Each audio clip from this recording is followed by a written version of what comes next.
Bonjour, ça fait plaisir d'être ici ce matin. En préparant la conférence ce matin, je me disais, tu sais, c'est un domaine qui est dynamique, qui est en évolution, celui de l'habitation communautaire pour les aînés. Et puis, je découvre toujours des nouvelles affaires. Il y a des changements là, au cours des dernières années. Alors, pour moi qui m'intéresse à ça depuis quelques années, je vois qu'il y a toujours lieu de faire des mises à jour à travers des conférences. Donc, c'est une opportunité. Je me présente, je suis Marie-Noëlle Ducharme.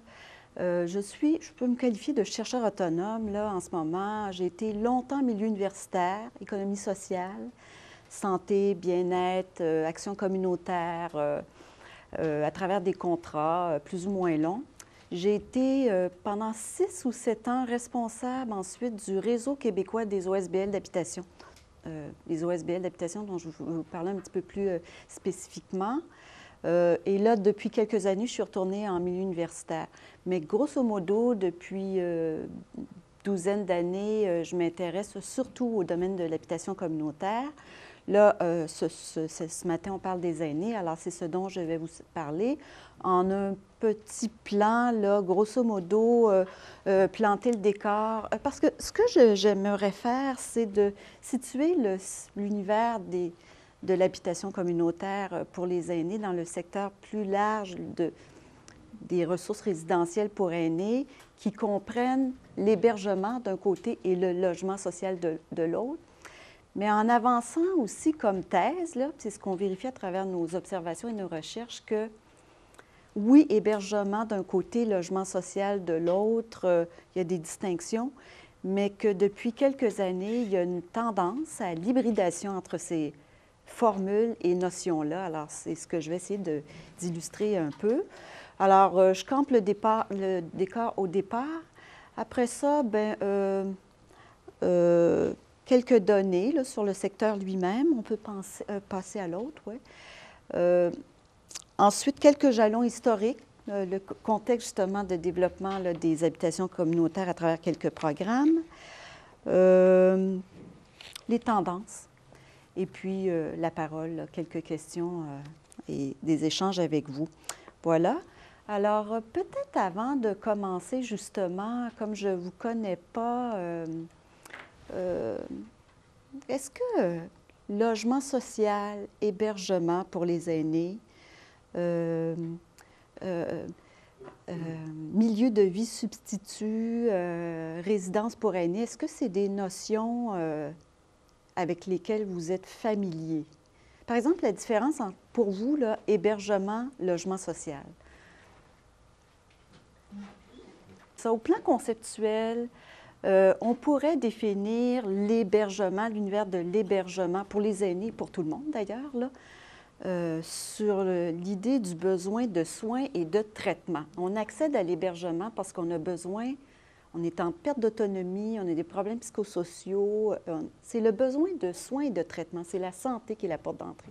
En logement social, la porte d'entrée, c'est l'économie. Donc, c'est parce qu'on est à faible revenu et que nos conditions économiques de logement, et là, monsieur faisait allusion, où est-ce que vous êtes, là, aux besoins impérieux, le besoin de logement, ça se calcule au Canada et au Québec, grosso modo, durant. C'est-à-dire que, est-ce qu'on paye trop cher? Si on paye 50, 60, 70 de nos revenus, cela, on a besoin de logement économique. Si notre logement est insalubre ou surpeuplé, c'est ça, là, le besoin. Alors, c'est ça les grandes distinctions. Mais on va voir que logement autonome en logement social, personne autonome en logement social, c'est de moins en moins vrai. Chambre dans la notion d'hébergement, c'est peut-être de moins... Oui, c'est ça. Alors, c'est pour ça que je vous parle d'hybridation. C'est intéressant, ces formules-là, ces logiques-là sont en train d'évoluer. Où sont logées les personnes âgées? Alors, quand je pose cette question-là, c'est pour faire allusion, c'est quoi le taux de placement, d'après vous? Et là, on va s'en tenir à CHSLD, ressources intermédiaires, les ressources plus santé en hébergement au Québec. Combien de personnes, pourcentage des personnes âgées vivent en CHSLD, en ressources intermédiaires? Oui? Donc, où vivent ces personnes âgées, où on pourrait dire 60 ans et plus, là, 100 ans. Le taux de placement. 30 10 C'est plus proche de entre 5 et 10 mais grosso modo, c'est 10 là. On ne va pas aller dans les détails. Et en cela, on rejoint à peu près là, la moyenne des pays occidentaux. C'est pour dire que la majorité des personnes âgées vivent chez elles, là, et que l'hébergement et le logement social, c'est la part congrue. Voilà.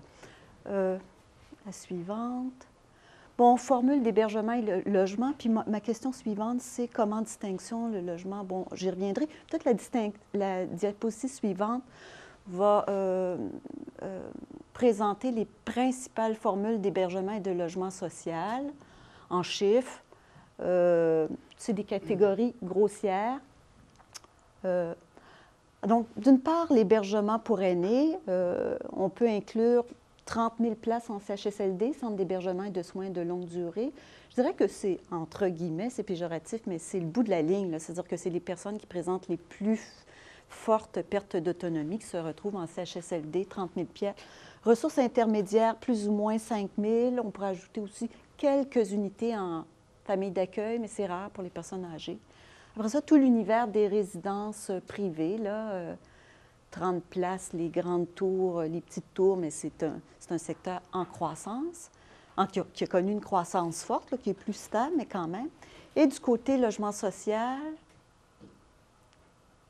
alors, les HLM publics, hein, gérés par les municipalités, 35 000 places spécifiquement dédiées aux aînés. Ça ne veut pas dire que dans des ensembles dédiés aux familles, des gens ne vieillissent pas et ne deviennent pas aînés, mais des unités qui ont une vocation aînée, c'est 35 000 sur un total de 63 000 HLM publics. Là.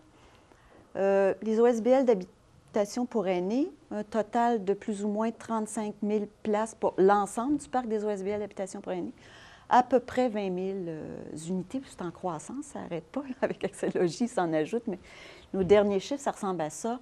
Coopératives spécifiquement dédiées aux aînés, 2 000 unités, 60 coops spécifiquement dédiées aux aînés. C'est ça le secteur. Et là, je vous dis, je vous parle d'hybrides.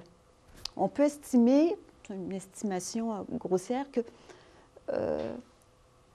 sur l'ensemble de ce nombre-là, donc 57 000 logements sociaux destinés et communautaires destinés aux aînés, plus ou moins 120 000 en place en hébergement et en résidence, il y a une proportion, je dirais, croissante, pas en croissance fulgurante, mais croissante, d'unités qui est considérée comme des milieux de vie substituts au sens où le ministère de la Santé et des Services sociaux le définit, c'est-à-dire des endroits qui prévoient, outre le gîte, des services et des soins d'assistance pour des personnes en perte d'autonomie. Alors, c'est là, déjà un premier indice là, où les catégories se mêlent un petit peu. Alors, ça va pour ça, ces grandes catégories-là. Pour la prochaine diapo. Alors, quand on les applique, puis là, ça s'applique, il y avait Joanne Villeneuve du Conseil des aînés du Québec qui, en 2007, a remis à jour le portrait des formules résidentielles, hébergement pour les aînés de type milieu de vie substitut, donc logement, résidence avec service. Là. Donc, le 7 000 unités d'habitation communautaire dont je vous parlais, il se trouverait là. Ce n'est pas l'ensemble des OSBL et coops d'habitation, mais voyez un petit peu comment se répartit la tarte de l'univers de l'hébergement avec service. Où, évidemment, l'univers des résidences privées est prédominant. Voilà, c'était juste pour camper, donc, un petit peu où se retrouve. C'est habitation communautaire. Quand on parle d'habitation communautaire, c'est le chapeau c'est ce qui chapeaute les OSBL d'habitation et les coopératives d'habitation, c'est-à-dire ces deux formes à but non lucratif pour répondre là, à la question de tout à l'heure. Alors, la gestion, la distinction entre un OSBL d'habitation et une coop d'habitation, c'est la participation et la gestion, c'est-à-dire suivant la loi dans une coop d'habitation, tous les locataires sont des sociétaires de la coop et sont tenus de participer à la gestion d'une façon ou d'une autre. Dans un OSBL d'habitation, le conseil d'administration est une corporation qui est formée de gens de la communauté qui peuvent être des citoyens, des professionnels de caisse pop, des intervenants communautaires, des parents. Il y a souvent des locataires par ailleurs. C'est souvent obligatoire dans Accès Logis, un tiers de locataires, et qui gèrent la coop et qui n'oblige pas la participation des locataires. Donc, souvent, l'OSBL d'habitation a pris le marché, ce n'est pas un marché, mais le secteur. Les OSBL d'habitation se spécialisent souvent auprès de clientèles qui ne veulent ou qui ne peuvent participer, même si dans notre secteur, on encourage la participation. Mais il y en a qui sont rendus à 75, ils disent, moi, là, ça ne me tente pas, là. Alors, ou des gens qui ont des problèmes itinérance, tout ça, ils ne sont pas venus là pour ça. Là, alors, c'est ça la distinction, et c'est le chapeau de l'habitation communautaire. Non, pas tant encore. Bon. Alors, je vais essayer de continuer quand même sans diapo. Est-ce que vous allez pouvoir revenir ou c'est ça y est? Ouais. Alors, bon, ça tombe bien parce que c'est pas... Voilà. Alors, l'univers, en gros, là, je reviens sur l'univers des OSBL d'habitation. Généralement, alors, l'ensemble du secteur des OSBL d'habitation, c'est 850-900 organismes, 1200 coopératives au Québec. Plus d'unités dans les OSBL d'habitation, c'est 35 000 unités dans les OSBL versus 27 000 dans les coops. Plus de coops, souvent les coops, c'est un plus petit nombre d'unités. Les OSBL qui ont eu tendance à développer des résidences personnes âgées, souvent pour des économies d'échelle, quand tu mets une cafétéria, des services, 60 et plus, ça devient intéressant. Alors, ça fait des plus gros ensembles. On en a même à 200, à 300. Alors, je disais, en tout, là, 22 000, coop et OSBL, 22 000 unités destinées aux aînés. Ça va. En général, alors, c'est des corporations, les organismes, les conseils d'administration développent la plupart des organismes développent un projet dans leur existence, mais il y en a qui en développent deux, une deuxième phase, une troisième phase, il y en a qui en font 10. La moyenne au Québec que l'on calcule pour les OSBL d'habitation, c'est 1,3 projets par organisme. Alors, issus de la communauté, oui, merci. Les initiatives sont très, très variées. Les réseaux de la FADOC, souvent locales, qui actifs, disent pas ça prendre une maison dans notre milieu, on part ça. Des parents, beaucoup en déficience intellectuelle, c'est des parents, là, les années plus récentes qui partent ça. Les milieux locaux, les villages, les petites municipalités, beaucoup s'engagent dans des résidences pour aînés pour retenir les personnes dans leur village ou dans la localité. Alors, grande variété de formes, de missions, de configurations, de nombre d'unités. Tu peux avoir dans les personnes âgées des projets à 10-12 unités, puis tu en as à 200 en ville. Tu sais.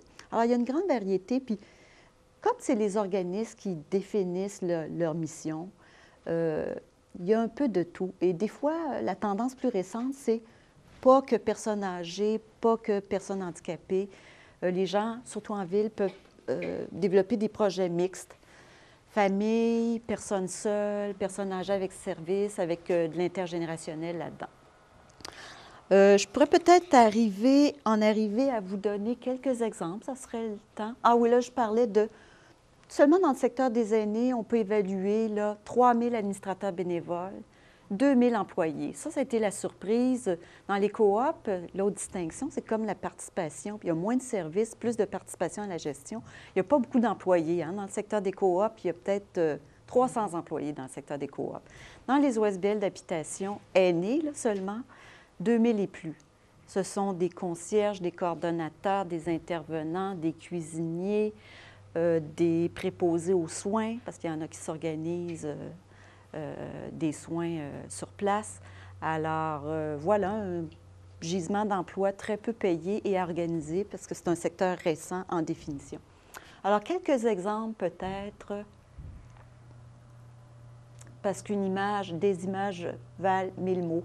Alors, j'ai choisi des exemples, pas nécessairement par leur variété, c'est souvent la disponibilité des photos que j'avais.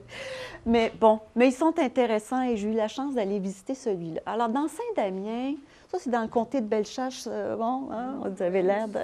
Ah oui, pas à ce projet-là, dans cette bâtisse-là, c'est extraordinaire. Alors, quel beau village, quel beau projet.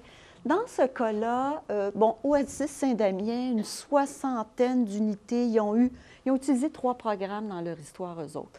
Un PSBLP dans les années 80, un parcours au début des années 90, puis un accès logis plus récent. Au début, ils avaient des petites chambres, là, ça s'est développé, bon. Et ils sont situés dans un immense immeuble, c'est pas que ça, là. Ils sont situés dans un immense immeuble où ils ont la chance d'avoir la bibliothèque municipale, une garderie, une popote roulante, plein d'organismes communautaires. Donc, ils sont dans un village, c'est le village dans le village, ils ont tout. Alors, ça permet des activités intergénérationnelles. Je pense qu'il y a un CPE là-dedans, oui. Alors, ça permet... Oui, bon, voilà, c'est ça. Alors, c'est un beau projet. Et ce projet-là, plus particulièrement, est allé vers l'offre de services, donc sur place et en collaboration avec le C3F. Ils offrent des services à des aînés, en tout cas pour une partie, là, qui sont en perte d'autonomie. Allons-y.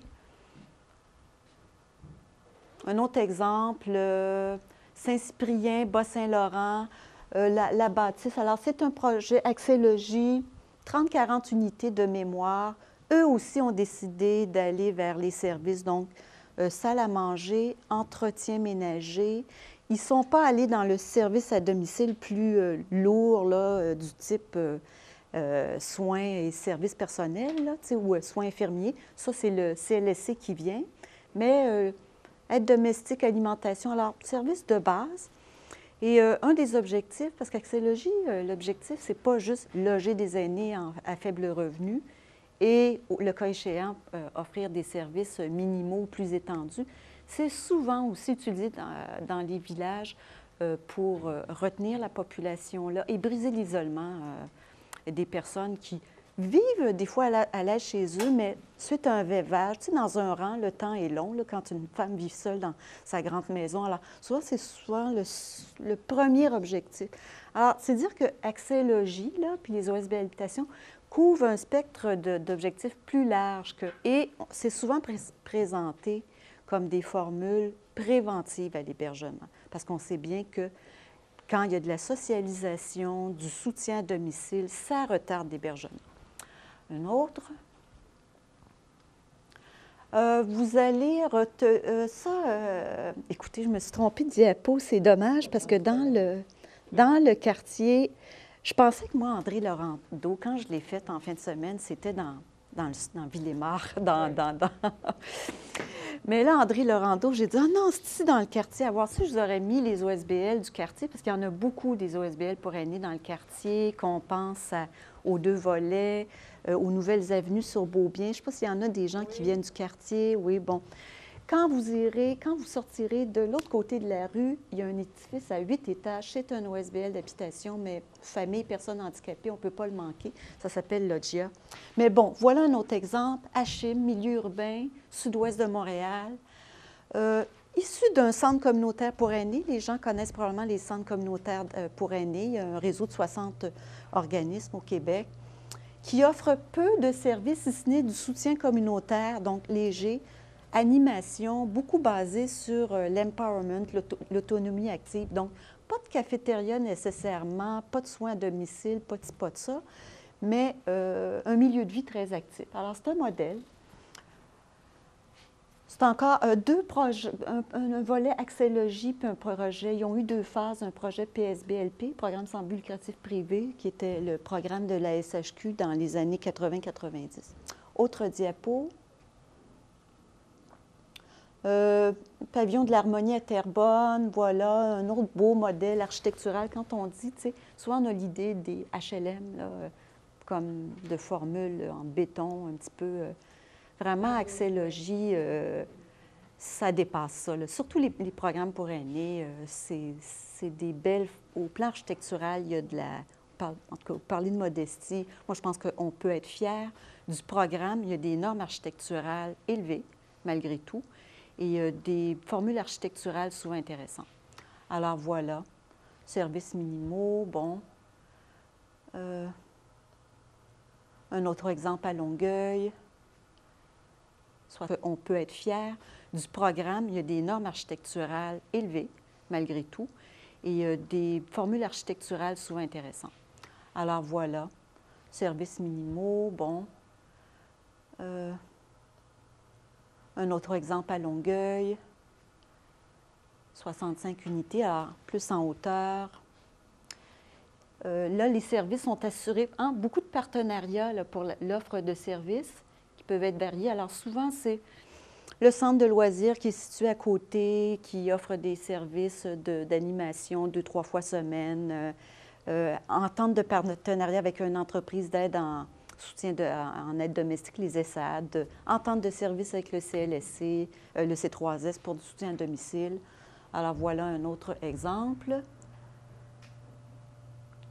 Bon, voilà un exemple un petit peu emblématique de ce que j'entends par hybridation des formules. C'est que longtemps, les OSBL d'habitation ont appartenu à l'univers du logement social, qui accueillait des personnes âgées vraiment autonomes.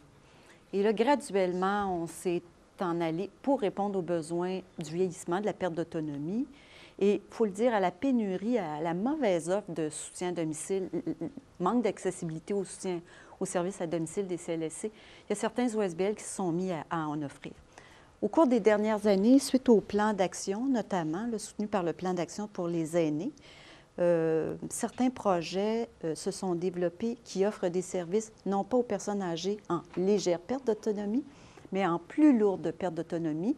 À travers des projets pilotes et quelques expériences maintenant, Accès Logis s'ouvre de plus en plus à des personnes âgées en plus lourde perte d'autonomie, parfois alternatifs au CHSLD ou bien la petite coche avant d'entrer dans les CLHS. Alors, c'est dire que ça change la donne. Voici un exemple parmi une quinzaine qui se sont développées récemment. Puis au plan architectural, c'est intéressant, vieille église dans Pont-Villot qui a été rénovée. Bon, 3 bâtiments, là, on le voit. Un bâtiment comme ça qui est une rénovation, un immeuble neuf où on trouve des personnes handicapées lourdement. Et ça, on ne voit pas, mais l'église a été rénovée, puis il y a 30 personnes âgées en perte d'autonomie plus avancée et qui reçoivent, par le biais d'une entente avec le C3S CLSC, à hauteur de, je pense, c'est 600 000 par année, une gamme étendue de services à domicile, ça veut dire soins infirmiers, ergothérapeutes, intervenant social,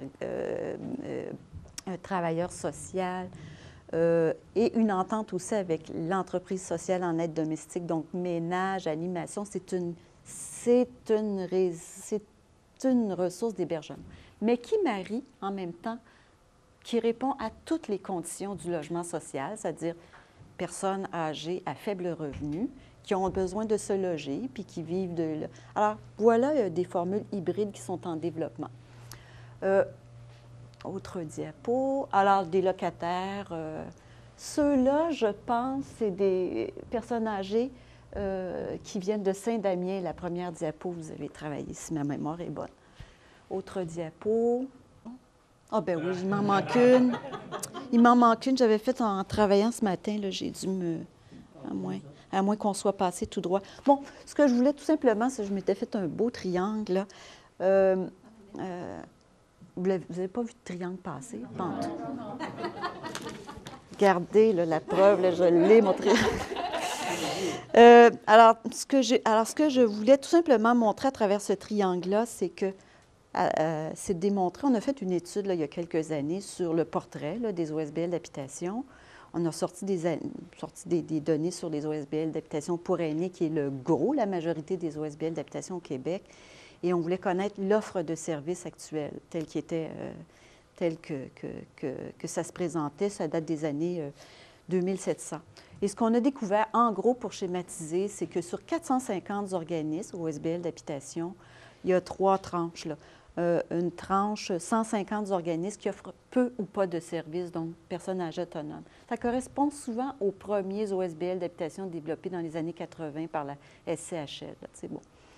Une autre tranche de 150 organismes qui offrent c'est une offre qu'on pourrait dire modérée, repas communautaires, aide domestique, repas communautaires, des fois des petites installations communautaires, mais sans plus.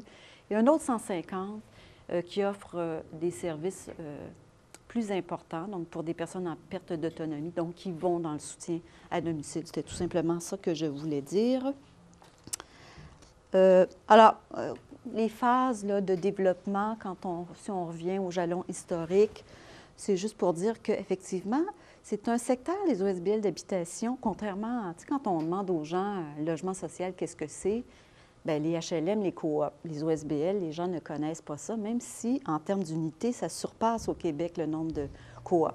C'est un secteur qui est resté discret parce que moins visible. Les coops, c'était un mouvement social qui était fédéré, il y avait des porte-paroles. Les OSBL, souvent, ça se développait par village, par petite clientèle, sans coût férir. Là, il y a une visibilité accrue.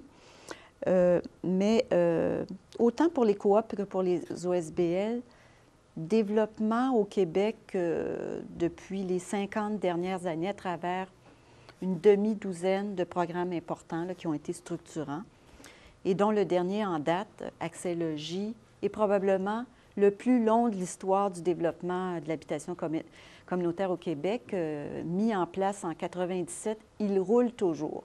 Et moi, je ne suis pas gênée, même si je suis une chercheure objective, de dire qu'on peut considérer ce programme-là comme un fleuron au Québec parce qu'il a produit des innovations. Il s'appuie sur des partenariats, sur des initiatives locales, des partenariats locaux avec des services. Il permet la mise en place de missions très variées. Ce n'est pas du mur à mur.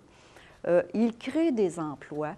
Il y a une recherche récente de la SHQ qui montre que le dollar investi en briques et béton puis pour les programmes d'habitation génère 2,3 autres dollars en emploi et dans l'économie. Alors, c'est une mesure parfaitement keynésienne, qu'on pourrait dire, c'est-à-dire qui marie parfaitement l'économique et le social. Et je pense qu'on peut être fier des initiatives qui ont été développées dans ce sens. Bon, là, je retrouve mon objectivité. Les tendances récentes auxquelles je ferai allusion, j'en retiens 4. Par tendance récente, je parlerai des 10 dernières années. Alors, en ce qui concerne ce secteur-là, qui est de plus en plus complémentaire ou en interface avec le secteur de la santé et services sociaux. Alors, il y en a 4, j'en retiens 4, là, je ne sais pas. Voilà. Alors, c'est une tendance récente à encadrer ce secteur par le ministère de la Santé et Services sociaux. Parce que, comme on a vu, il y a une portion des OSBL d'habitation et même de certains HLM publics qui a tendance à relever, pour certaines de ses composants de services, des responsabilités du ministère de la Santé et Services sociaux. Alors, à travers la certification des résidences pour aînés, il reste 0. Voilà. Alors, à travers la certification, le registre des résidences, les OSBL se trouvent inclus dans ces services-là. Je ne reviendrai pas sur la centralité du programme Accès Logis. Sur l'hybridation, on pourra répondre à des questions complémentaires. Et la dernière tendance, c'est ça à quoi j'ai fait allusion, c'est-à-dire la tendance à développer des projets, pas en silo par clientèle, mais surtout en milieu urbain, mais même ailleurs, à favoriser de l'intergénérationnalité. Mais pas juste de la mixité économique, mais entre familles, personnes seules, personnes âgées, ce qui, je trouve, est une belle tendance. Alors, je vous remercie.